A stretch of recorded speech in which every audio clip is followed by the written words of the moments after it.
Dindigul Swadeshi D மணி தெரியுமா? மணியை தெரியாது. டி மணி தெரியாது. இது வந்து டி மணி ஃபோட்டோ. சரி, இவர் நீங்கள் எங்காவது பார்த்துருக்கோம்? இல்லை, பார்க்கல. இது இப்போ பார்க்கல. இதுக்கு முன்னாடி பார்க்கவே இல்லையா? டி மணி இல்லை எங்கேயும் பார்க்கல. நீங்கள் வந்து கேரளாவில் இருந்த உன்னிகிருஷ்ணன் போட்டி தெரியுமா? அது என்னது காஞ்சார் பார்க்கல. இல்லை தெரியாது. உன்னிகிருஷ்ணன் போட்டி தெரியாது. ஒரு மினிட்டு. இதுதான் அவர். இவர் நேற்று காட்டினாங்க.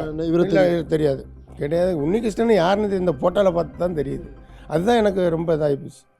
ശബരിമല സ്വർണ്ണക്കൊള്ളക്കേസുമായി ബന്ധപ്പെട്ടുള്ള SIT സംഘത്തിൻ്റെ അന്വേഷണം തമിഴ്നാടും വലിയ തോതിൽ അന്വേഷിക്കുകയും പലരും മൊഴി രേഖപ്പെടുത്തുകയും ചെയ്തു. ഇപ്പോൾ അന്ന് SIT സംഘം മൊഴി രേഖപ്പെടുത്തിയ ശ്രീകൃഷ്ണൻ വിരുദനഗർ ജില്ലയിലെ രാജപാളയം സ്വദേശിയാണ്. അദ്ദേഹം ഇപ്പോൾ നമ്മുടെ കൂടെയുണ്ട്.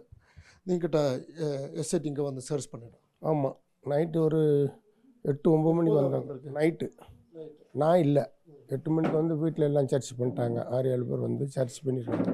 சர்ச் பண்ணிட்டு எனக்கு ஃபோன் போட்டு கூப்பிட்டாங்க, எங்கே இருக்கீங்கன்னு. வீட்டிலேருந்து கூப்பிட்டாங்க. அப்போ போல் எனக்கு வந்து சபரிமலை மவுண்ட் எஸ்டேட், சொந்த பிறந்த வளர்ப்பு ஊரில் மவுண்ட் எஸ்டேட்டு, அங்கே ஒரு துஷ்டி. நான் அன்றைக்கி நான் போயிருந்தேன். போனால் நீ வரணும் அப்படின்னாங்க. என்னென்னு கேட்டால் விவரத்தை சொன்னேன். ஒன்றும் சொல்லலை, வா அப்படின்னாங்க. சர்ச் பண்ணிட்டு வீட்டுக்கு வந்ததில் என்னை வந்து அங்கே கூப்பிட்டு போயிட்டாங்க. இங்கே எதுவும் தெளிவில்லைன்னு எழுதி அவங்கள்ட்ட வந்து ஒன்றும் பேடிக்கணும்னு அங்கே விட்டாங்க. ஸ்டேஷனுக்கு போயிட்டேன். OP ஸ்டேஷன் SI எல்லாம் வந்துருந்தாங்க. அங்கே விசாரணை பண்ணாங்க. பண்ணும்போது உனக்கு எப்படி அவங்கள தெரியும்னு எனக்கு யாரும் தெரியல. ஃபோட்டோ இருந்தால் பார்த்தா தெரியும், இல்லைன்னா தெரியாது. பேர் வச்சு இத்தனை பேர் நம்மளால பண்ண முடியாது அப்படின்னு. கேஸ் இருக்குன்னா இருக்குது, 2-3 கேஸு பார்ல வச்ச சண்டை போட்ட கேஸ் இருக்குது அப்படின்னு சொன்னேன்.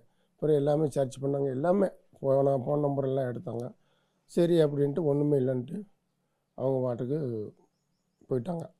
உங்களுக்கும் இதுக்குமே எந்த தொடர்பும் இல்லை, எதுவுமே கிடையாது.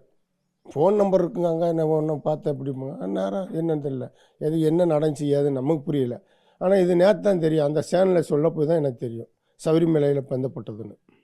மற்றபடி அந்த இதுக்கும் எனக்கும் எந்த ஒரு சம்மந்தமும் கிடையாது. இது வந்து நீங்கள் திண்டுக்கல் சுதேஷி டி மணி தெரியுமா? மணியை தெரியாது. டி மணி தெரியாது. இது வந்து டி மணி ஃபோட்டோ. சரி, இவர் நீங்கள் எங்காவது பார்த்துருக்கோம்? இல்லை, பார்க்கல. இது இப்போ பார்க்கல. இதுக்கு முன்னாடி பார்க்கவே இல்லையா? டி மணி இல்லை எங்கேயும் பார்க்கல. நீங்கள் வந்து கேரளாவில் இருந்த உன்னிகிருஷ்ணன் போட்டி தெரியுமா? அது என்னது காஞ்சார் பார்க்கல. இல்லை தெரியாது. உன்னிகிருஷ்ணன் போட்டி தெரியாது. ஒரு மினிட்டு. இதுதான் அவர். இவர் நேற்று காட்டினாங்க. இவர் தெரியாது. ஓகே, നിങ്ങൾക്ക് ஏதாவது கேரளா தொடர்பு என்ன தொடர்பு இருக்குது? கேரளாவில் வந்து கேரளாவில் ஃபுல்லாக அங்கே படிக்கி. என் மக அங்கே தான் படிச்சிருக்கா. மக படிக்குது திருவனந்தபுரத்தில் ISRல ஒர்க் பண்ணுறான். ISR ஒர்க் பண்ணுறாப்புல. அப்போ அங்கே போக வர பார்க்க இருப்பேன். நீங்கள் பிள்ளை கண்டிப்பாக போய் அங்கே அன்னைக்கு கூட்டு தான் வந்தேன். இப்போ லீவு, நாளைக்கு நான் கூட்டு போய் விடணும். நீங்கள் பிள்ளை தான்? ஆமாம், ஏன் பிள்ளை இந்த குளிக்க போயிருக்கோம். ISRல ஒர்க் பண்ணுறாப்புல. ட்ரைனிங் இன்னும் ஒரு 3 மாதம் இருக்குது. அது அப்புறம் அங்கிட்டு போக வேண்டியதில்லை. ஆனால் எப்பவும் வண்டிப்பெரியார் போவேன். சொந்த பந்தமெல்லாம் அங்கே தான் இருக்குது. வண்டிப்பெரியார் மவுண்ட் எஸ்டேட் போவேன். சொந்த பந்தம் இருக்குது. ஒரு துஷ்டினா போவேன், கல்யாணம் போவேன். மற்ற எதுக்கும் போக மாட்டேன். எவ்வளோ நாள் ஆகிடுச்சு உங்கள் பிள்ளை அங்கே ISRல ட்ரைனிங் பண்ணிட்டு இருக்கு? இப்போ இந்த ஒரு வருஷமா. அதுக்கு முன்னாடி இங்கே அதுக்கு முன்னால் அங்கே வேலை பார்த்துச்சு. எங்கே படிச்சு ஏரோநாட்டிக்கல். நீங்கள் என் காலேஜ் மகன் அதுக்கும் அங்கே போட்டுருக்கு. அதுக்கும் அங்கே போயிருச்சு. எவ்வளோ இயர் அங்கே ஒரு எத்தனைம்மா 23 இயரா? 20 இயர் இருக்கும். அதுக்கு முன்னாடி திருவனந்தபுரம் படிக்கலாம். இல்லை, லாஸ்ட்டு 4 இயர்ஸ் மட்டும்தான். ஆமாம், இன்னும் 3 மாதம் இருக்குது படிப்பு முடியும், ட்ரைனிங் முடியும். அதுக்கப்புறம் எங்கே வேலைக்கு போடுறாங்கன்னு தெரியல. திருவாண்டூர் வண்டிப்பெரியார் அல்லது வேறு கேரளாவில் ஏதாவது தொடர்பு இருக்கா? இல்லை தொடர்பு இல்லை. இது வண்டிப்பெரியார் மவுண்ட் எஸ்டேட்டு. இங்கிட்ட என் சொந்த பந்த வீட்டுக்கு போவாங்கிட்டு. மற்றபடி எந்த இதுக்குமே சொந்த பந்தம் இருக்கா? இல்லை இதுக்கு தான். അങ്ങനെ அந்த சுற்றுவட்டா இறுதி மாவட்டத்துக்குள்ளே போவேன். வேறு எங்கேயுமே வண்டிப்பெரியார் தான். நீங்கள் வந்து இந்த SIT வந்து என்ன கேள்வி கேட்டிருக்கேன்? SIT அந்த போலீஸ் வந்து என்ன கேட்டாங்கன்னா, வீட்டை வந்து சர்ச் பண்ணாங்க. என்ன கேள்விமா கேட்டாங்க வீட்டில்? நான் இல்லை. அப்போ போல் வீட்டுக்குள்ளே சர்ச் பண்ணும்போது நான் இல்லை. ஆமாம், என்ன சர்ச் பண்ணாங்க அங்கே வந்து உன்ட்ட 8 மணிக்கு இருந்தால் அவர் தான் என் மகா. சும்மா சொல்லு. என்ன அவர் கேட்டிருந்தேன்? அவங்க வந்துட்டு சர்ச் பண்ணாங்க. நார்மலாக வந்துட்டு நான் இந்த மாதிரி டிஎஸ்பி சுரேஷ்குமார், சுரேஷ் பாபு, நான் வந்து திருவனந்தபுரத்துலேருந்து வந்திருக்கேன், ஒரு கேஸுன்னு சொல்லிட்டு உள்ளே வந்தாங்க. நாங்கள் சர்ச் பண்ணுறதுக்கு அப்பா எங்கேன்னு கேட்கவும், நான் அப்பா இந்த மாதிரி மரணத்துக்கு போயிருக்காங்க அப்படி சொல்லவும் ஓகேன்னு சொல்லிட்டு அவங்களோட என்ன ஆர்டர்னு சொல்லி அதை கொண்டு வந்தாங்க. இந்த ஆர்டர் மூலமாக நாங்கள் வந்து சர்ச் பண்ண வந்திருக்கோம் சந்தேகத்தின் பேரில் அப்படின்னு சொன்னாங்க.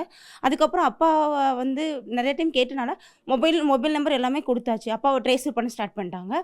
அதுக்கப்புறம் அவங்களுக்குள்ள அந்த ஆர்டர் இருக்குல்ல சார், கோர்ட்லேருந்து ஹைகோர்ட்லேருந்து ஆர்டர் வாங்கிட்டு வந்தது என்கிட்ட காமிச்சாங்க. அதை படிக்க சொன்னாங்க. நான் படித்தேன். என்னென்னா சந்தேகத்தின் பேரில் இங்கே வந்து ஒரு சர்ச் பண்ணணும் அப்படிங்கிறத, ஏதாவது டாக்குமெண்ட்ஸ், ஏதாவது வீடு வாங்கி போட்டிருக்கோம், ஏதாவது லேண்டு வாங்கி போட்டிருக்கோம், ஏதாவது சொர்ணம் எங்களுக்கு தேவையானதை தாண்டி அதிகமான சொர்ணம் இருக்குல்ல சார், அதெல்லாம் பார்க்கணும் வைக்கணும்னு சொன்னாங்க. ஸோ A to Z எல்லாமே சர்ச் பண்ணாங்க. ஒரு சின்ன இது கூட அவங்க எடுக்கல. அதுக்கப்புறம் அந்த டாக்டர் சொன்னாங்க, போலீஸ் சொன்னாங்க, டிஎஸ்பி சார் சுரேஷ் பாபு சொன்னார், ஓகே ஒன்றும் இல்லை, ஒன்றும் பேடிக்கேண்டா, நான் எல்லாம் நோக்கிக்கொள்ளலாம். அச்சன் வந்தப்போ நான் அவங்கக்கிட்ட டேரெக்டாக நான் விசாரிச்சுக்கிட்டு அதுக்கப்புறம் நான் இது பண்ணிக்கிறேன்னு சொல்லிட்டு அவங்க என்னென்ன சர்ச் பண்ணாங்க எல்லாமே எடுத்து அந்த பேப்பர் இருக்குல்ல சார், உங்ககிட்ட காமிச்சோம்ல, அந்த பேப்பரில் தான் எல்லாமே எழுதியிருக்காங்க. என்னென்ன சர்ச் பண்ணோம், என்னென்ன கேட்டோம், நான் எங்கே படிக்கிறேன், அம்மா என்ன பண்ணுறாங்க எல்லாமே கேட்டாங்க. A to Z எல்லாமே கேட்டாங்க. அப்பா என்ன வேலை பார்க்குறாங்க எல்லாமே கேட்டாங்க. கேட்ட கழிச்சு நாங்கள் எல்லாமே டு பி ஃப்ராங்க் எல்லாமே நாங்கள் தெளிவாக சொன்னனால ஓகேன்னு சொல்லிட்டு பின்ன லாஸ்ட்டு சார் வந்துட்டு ஓகே இனி எதுவும் பயப்பட வேண்டாம். அப்போ இதுக்கும் அதுக்கும் என்கிட்ட வந்து 2 பேர் ஃபோட்டோ காணிச்சாங்க. அவங்கள வந்து இது வரைக்கும் நான் பார்த்ததும் கிடையாது, எனக்கு தெரியாது. அதுக்கப்புறம் வேறு இன்னொருத்தவங்க பேர் சொன்னாங்க, உடையார் ஏதோ சம்திங் சொன்னாங்க. அப்போ அதுவும் எனக்கு தெரியாது. அதுக்கப்புறம் சரி ஓகே அப்படி சொல்லிட்டு மற்றது எல்லாமே எழுத்துப்பூர்வமாக எழுதி அதுக்கப்புறம் போயிட்டாங்க சார். அதுக்கப்புறம் அப்பா வந்தாங்க. வந்துட்டு அப்பா கிட்ட விசாரித்தாங்க. என்ன சந்தேகத்துக்காக இந்த சர்ச் நீங்கள் சொல்லலை. என்ன சந்தேகத்துக்காக, எதுக்காக இந்த சந்தேகம்? இங்கே தான் கேட்டாங்க. அங்கே வச்சு கேட்டால் இன்னாரம் தெரியுமா என்ன, நீ என்ன தொழில் பார்க்க, என்ன பண்ணுற, எதுவும் எஸ்டேட்டில் எதுவும் வாங்கி இது ரியல் எஸ்டேட்டு பண்ணுறேன், என்ன தொழில் பார்க்குறேன் அப்படின்னு. சரி அப்போ வேறு எங்கேயும் வாங்கிப்போ, வேறு எதுவுமே கிடையாது, அந்த ஒரு வீடு தான், அதுவும் கவர்மெண்ட்டு கொடுத்தா வீடு. இப்போ மேலே கட்டுறேன், பிள்ளைகளுக்குள்ளே செயினெல்லாம் வச்சு அடை வச்சு இப்போ கொஞ்சம் பணம் வச்சுருந்து கட்டிக்கிட்டு இருக்கேன். நான் இந்த வேலை பார்க்க, விளம்பர வேலை பார்க்க, இடைக்கு ரியல் எஸ்டேட் போவேன். என்ன வேலை பார்த்துட்டு இருக்கேன் நீங்கள் இப்போ? எந்த உங்கள் ஜோ வந்து இப்போ வந்து என்னென்னா ரியல் எஸ்டேட் நல்லா போய்கிட்டு இங்கே தான் பக்கத்தில் எங்கேயாவது காடுகரை வேணும்னாலும் பார்த்து கொடுப்பேன், அதில் காசு கிடைக்கும்.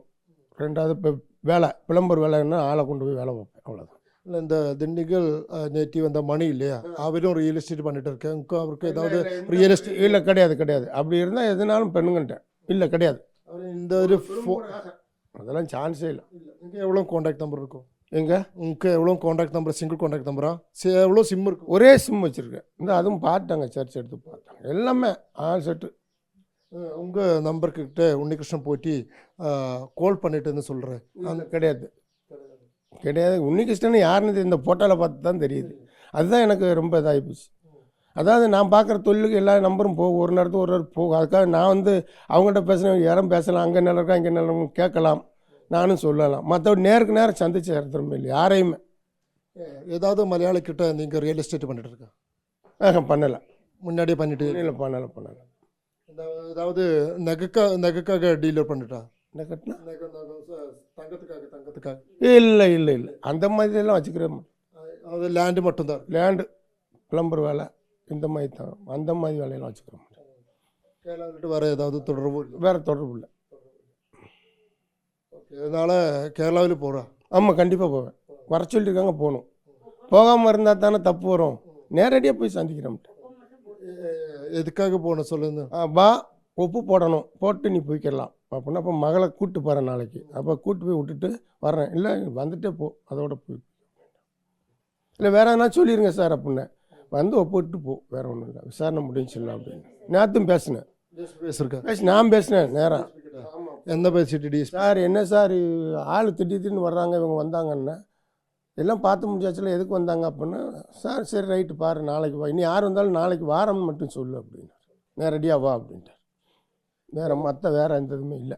சபரிமலை கோவிலுக்கு போவோம், அதெல்லாம் பழைய காலத்தில் அங்கே இருக்கும்போது போனோம். இப்போதைக்கு வண்டிப்பிரியாவில் இருக்கும்போது, மவுண்ட் எஸ்டேட்டில் இருக்கும்போது போனது. எங்கள் அப்பா இறந்த எல்லாருமே இங்கே வந்துட்டோம். அதுக்கு பிறகு அந்த சைடே நான் போனதே இல்லை. எவ்வளோ வருஷம் முன்னாடி இங்கே வந்திருக்கு? இப்போ வந்து ஒரு 30 வருஷம் இருக்கும், 25க்கும் 30க்குள்ளே இருக்கும். அதுக்கு பிறகு போயிடுது. அதுக்கு முன்னாடி கோயில் போவேன். அதுக்கு பின்னாடியே போயிட்டு முன்னாடி எங்கேயுமே அந்த ஏரியாக்கே போனதில்லை. போனால் அதோட சரி, எது என் வீடோட சரி, சொந்தம் பந்தம் கல்யாணம் துஷ்டி இதுக்கு நான் போய் மற்றபடி ஐயப்ப சாமி மாலை போட்டதும் இல்லை, அங்கிட்டு போகிறதும் இல்லை, எனக்கு அங்கே வேலையும் இல்லைல்ல. എന്തായാലും വണ്ടിപ്പെരിയാറിലുണ്ടായിരുന്ന ഈ ശ്രീകൃഷ്ണൻ കുടുംബം ഒക്കെ ഒരു 10-30 വർഷങ്ങൾക്ക് മുമ്പാണ് ഇങ്ങോട്ട് തമിഴ്നാട്ടിലേക്ക് വന്നത്. അതിനുശേഷം കേരളവുമായി എത്തരത്തിലുള്ള ശബരിമലയുമായിട്ട് ഒന്നും തന്നെ ബന്ധമില്ല. കേരളത്തിൽ മകൾ തിരുവനന്തപുരത്ത് പഠിക്കുന്നുണ്ട്. മകളെ കൊണ്ട് ചെന്നാക്കുന്നതിനും മറ്റുമായി ആവശ്യങ്ങൾക്ക് തിരുവനന്തപുരം പോകാറുണ്ട്. അതല്ലാതെ ഈ കേസുമായി ഒരു ബന്ധവും ഇല്ല എന്നാണ് ശ്രീകൃഷ്ണൻ ആവർത്തിച്ച് പറയുന്നത്. ഒരു ബന്ധവുമില്ല. മാത്രമല്ല നാളെ തിരുവനന്തപുരത്ത് എത്തി നേരിട്ട് ഹാജരാകാൻ വേണ്ടി SIT സംഘം ആവശ്യപ്പെട്ടിട്ടുണ്ട്. അവിടേക്ക് ഹാജരാകുകയും തന്നെ നിരപരാധിത്വം തെളിയിക്കും, താനൊരു തെറ്റും ചെയ്തിട്ടില്ല എന്ന് തെളിയിക്കും, അവിടെ ഒപ്പിട്ട് എല്ലാ നടപടികളും പൂർത്തിയാക്കുകയും ചെയ്യുമെന്നാണ് ഇപ്പോൾ ശ്രീകൃഷ്ണൻ റിപ്പോർട്ടറിന് വ്യക്തമാക്കുന്നത്. വീഡിയോ ജേർണലിസ്റ്റ് ഉണ്ണി തുവ്വനും സാരഥി സുജിത്ത് ഒതുക്കുങ്ങലും ഒപ്പം റിപ്പോർട്ടർ അഷ്കർ അലി കരിമ്പ, റിപ്പോർട്ടർ രാജപാളയം.